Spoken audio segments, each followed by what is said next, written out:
নমস্কার, public news next চ্যানেলে আপনাদের জানাই স্বাগতম। সংবাদ পড়ছি আমি পল্লবী। প্রতি বছরের ন্যায় এবারেও জনগণের প্রবল উৎসাহ উদ্দীপনার মধ্য দিয়ে সোমবার পালংঘাট পুলিশ ফাঁড়িতে শিব পুজো অনুষ্ঠিত হয়। এদিন পালংঘাটে স্থানীয় জনগণের উদ্যোগে এবং পালংঘাট পুলিশ ফাঁড়ির পুলিশ কর্মীদের সহযোগিতায় শিব পূজা অনুষ্ঠিত হয়। এদিন সারাদিন ধরেই চলে শিব পূজা এবং কীর্তন। এদিনে শিব পূজায় উপস্থিত ছিলেন ধলাইয়ের প্রাক্তন বিধায়ক নিহাররঞ্জন দাস, পালংঘাট জিপির প্রাক্তন সভাপতি শশাঙ্ক শীল, পালংঘাট পুলিশ ফাঁড়ির ইনচার্জ সমর সিনহা, পাটবাড়ির ভিটিভি সম্পাদক স্বপন দাস, বিজেপি নেতা প্রীতম ঘোষ, মান্না দে, অসিত গোয়ালা, রাজু গোয়ালা প্রমুখ। বিস্তারিত দেখতে থাকুন পাবলিক নিউজ নেক্সট চ্যানেলের ক্যামেরায়।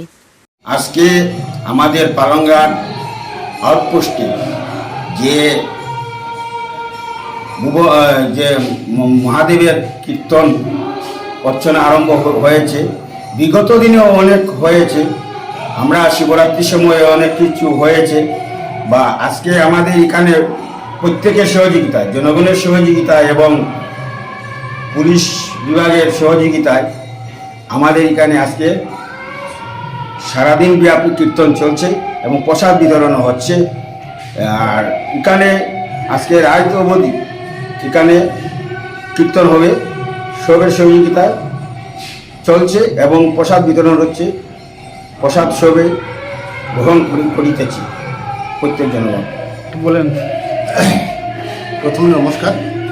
আজ পালংঘাট আউটপোস্টে শিব পূজা হওয়ার শ্রাবণ মাসের শেষ।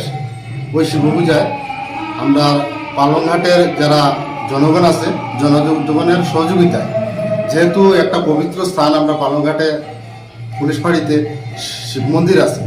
এই শিব মন্দিরে থাকার কারণে আজকে সারাদিন কীর্তন চলে, রাত্রে 10টা পর্যন্ত কীর্তন হইব। আপনারা সবাই আইবা, আইয়া প্রসাদ গ্রহণ করিয়া যাইবা, খুব সারা 10টা পর্যন্ত থাকবে। ধন্যবাদ। তো আজকে যে পূজা হওয়ার আমরা পালংঘাট ইনচার্জ সমর সিনহা স্যারের অসংখ্য ধন্যবাদ জানাই। তার প্রচেষ্টায় আর গ্রামের প্রচেষ্টায় আজকে এই পালংঘাট পুলিশ ফাঁড়িতে শিব পূজা হওয়ার, তানে অসংখ্য ধন্যবাদ জানাই।